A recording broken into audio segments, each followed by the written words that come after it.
10 लाख रुपया ठग लिया गया। पैरामेडिकल और नर्सिंग कॉलेज के लिए प्रयास किया था। चंद्रशेखर राय जो श्री श्रवण कुमार का आदमी हूँ और मंत्री जी के लिए ही काम करता हूँ। उन्होंने हमसे पैसा लिया, 1 लाख रुपया कैश में मांगा। उसके लिए उन्होंने 1 लाख पुनः लिया, जिसको मैंने ऑनलाइन दिया। इस तरह 2.5 लाख रुपया उनको दिया। पटना से 2 आदमी मेरे पास आए, अरविंद राय और अपने आप को आर्यभट्ट यूनिवर्सिटी का प्रोफेसर बता के आए हुए थे। इसमें कंस्ट्रक्शन कराइए, आपका काम हो जाएगा। श्रवण कुमार के ही आदमी है, हमारा आना जाना रहता है। उन्होंने व्हाट्सएप पे बजाते 8 कोर्स का नाम भी मुझे भेजा। तो 2,40,000 ड्राफ्ट के रूप में, 25,000 खर्च के रूप में दीजिए, और 75,000 अशोक के अकाउंट में डलवाया। अन्य खर्च के लिए, अन्य खर्च के लिए 10 लाख रुपया उन्होंने लिया। काम नहीं होगा, मेरा पैसा ही वापस कर दीजिए, ये पैसा हम पुलिस को बता देंगे। ये चंद्रशेखर राय जो बता रहे हैं, ये क्या है? श्रवण कुमार जी उनके सरकारी आवास में रहते हैं, तरह का ठगी का काम करते हैं, जो मंत्री जी के नाम पर और जो लाखों के राजेश मुखिया जी हैं, इनके नाम पर उन्होंने मुझे धमकी दिया। श्रवण कुमार जी को भी मैंने 50 मेल किया,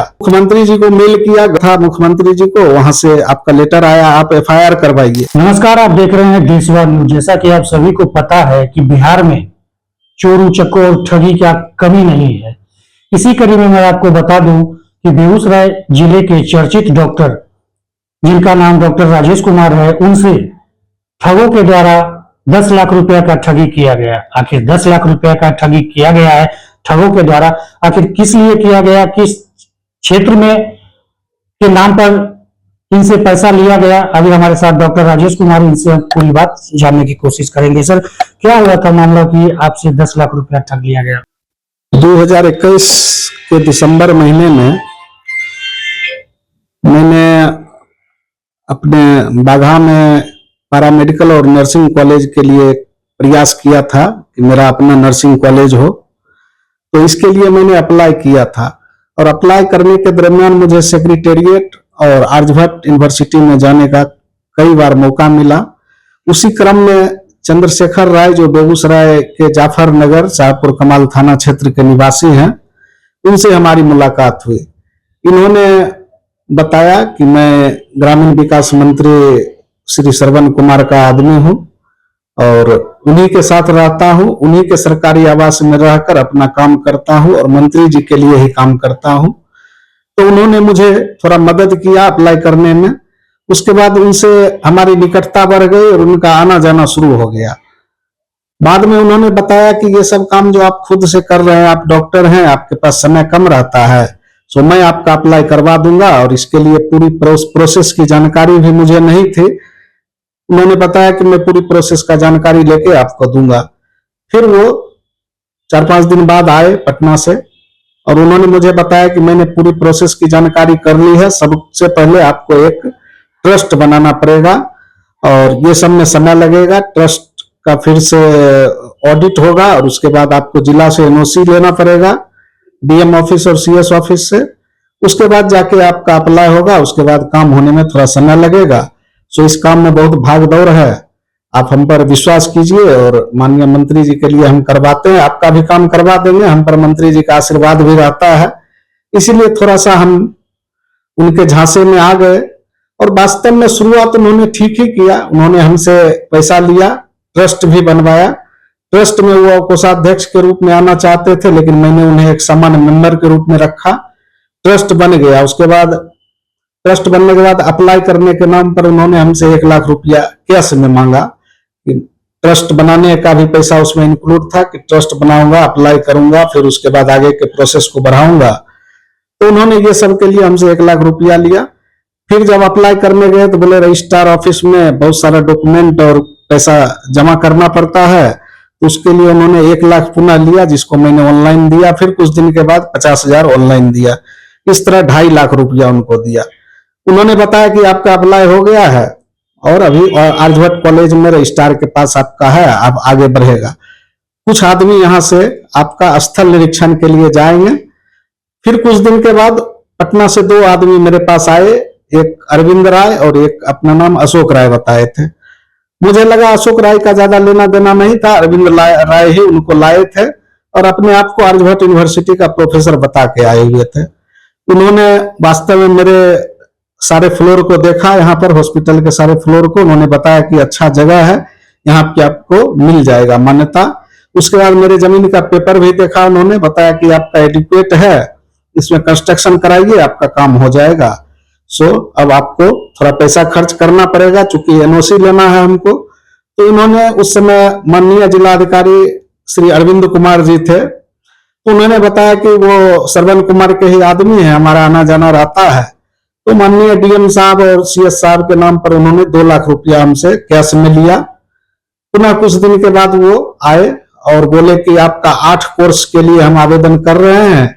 उन्होंने व्हाट्सएप पे बजाते 8 कोर्स का नाम भी मुझे भेजा और बोला 30-30 हजार हर कोर्स के लिए ड्राफ्ट लगता है, तो 2,40,000 ड्राफ्ट के रूप में और 25 लाख खर्च के रूप में दीजिए, 25,000 खर्च के रूप में दीजिए। तो इस तरह 2,65,000 मैंने उन्हें कैश में दिया, क्योंकि उन्होंने कैश में ही मांगा था। उसके बाद उन्होंने 49,500 लगभग 50,000 रुपया उन्होंने अपने मां के अकाउंट में डलवाया और 75,000 अशोक राय जो उनके साथ आए हुए थे, वो एक ही बार मेरे पास आए थे अशोक राय, उनके अकाउंट में डलवाया। ये अशोक राय का नाम बता रहे हैं, कहाँ के रहने वाले? अशोक राय रोहतास के रहने वाले हैं और अरविंद राय नालंदा के रहने वाले हैं, जो कि माननीय मंत्री जी का गृह क्षेत्र भी है। तो इस तरह से इन्होंने इतना पैसा हमसे लिया। उसके बाद और थोड़ा बहुत जो पैसा था, थोड़ा थोड़ा करके उन्होंने नगद में अन्य खर्च के लिए, अन्य खर्च के लिए, आने जाने के लिए अन्य खर्च के रूप में लिया। इस तरह लगभग 10 लाख रुपया उन्होंने लिया। जब काम की बारी आई तो उन्होंने हमें टरकाना शुरू किया। बार बार मेरे फोन करने के बाद भी बोलते थे प्रोसेस में है, प्रोसेस में है। इस तरह से 2022 पूरा निकल गया। 2023 में हमने बोला कि अब काम नहीं हुआ है, क्या करिएगा? तो बोले नहीं, काम आपका लगा हुआ है। 2023 भी आधा निकल गया तो मैंने उसे डिमांड करना शुरू किया कि अब आपसे काम नहीं होगा, मेरा पैसा ही वापस कर दीजिए। तो 2-4 बार मैंने फोन किया तो पहले चंद्रशेखर राय ने एक दिन गुस्से में मुझसे कहा कि तुम पैसा हमसे मांग रहे हो, सो ये पैसा हम पुलिस को बता देंगे कि हमसे रंगदारी मांगते हो। जबकि ऑनलाइन मैंने उसको 1.5 लाख रुपया दिया था और 1 लाख रुपया कैश में। ये चंद्रशेखर राय जो बता रहे हैं, ये क्या है? चंद्रशेखर राय भी उन्हीं के यहाँ रहते हैं, माननीय मंत्री जी के सरकारी निवास में ही सोते हैं। माननीय मंत्री जी जो ग्रामीण विकास के बिहार सरकार के कैबिनेट मंत्री हैं, श्रवण कुमार जी, उनके सरकारी आवास में रहते हैं। और वो इधर उधर हमको लगता है किसी तरह का ठगी का काम करते, जो मुझे नहीं मालूम है, लेकिन शायद मंत्री जी को मालूम होगा, क्योंकि उनकी सरपरस्ती जरूर रही होगी। क्योंकि उन्होंने मंत्री जी के नाम पर और बेगूसराय के पूर्व विधानसभा प्रत्याशी जो लाखों के राजेश मुखिया जी हैं, इनके नाम पर उन्होंने मुझे धमकी दिया कि अगर चुप नहीं रहोगे तो चले जाओगे। तो इसीलिए मैंने चुप रहना श्रेष्ठ कर उस समय समझा कि बड़े बड़े लोगों का इन्वॉल्वमेंट है, मैं चुप ही रहता हूं। फिर अरविंद राय ने भी उसी तरह का धमकी हमको दिया, तो मैंने प्रयास किया था कि पुलिस केस करूं। 2024 के दिसंबर में मैं भैयानगर थाना गया भी था, लेकिन मेरे लिखने के में कुछ तकनीकी त्रुटि बताकर उन्होंने मेरा एफआईआर नहीं लिया। तो मैंने मुख्यमंत्री जी को मेल किया, गवर्नर को मेल किया, बिहार के गवर्नर साहब को, बिहार के हाईकोर्ट के चीफ जस्टिस को, चीफ सेक्रेटरी को, और इवन माननीय श्रवण कुमार जी को भी मैंने 50 मेल किया।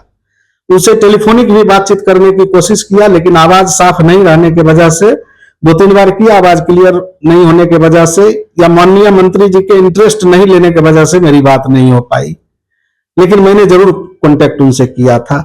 लास्ट में मैंने जब मेल किया मुख्यमंत्री जी को, कई बार मेल किया, तो वहां से एक लेटर आया बेगूसराय जिला लोक शिकायत में। वहां से मुझे फोन आया कि आपने कोई लेटर भेजा था मुख्यमंत्री जी को, वहां से आपका लेटर आया, आप एफआईआर करवाइए।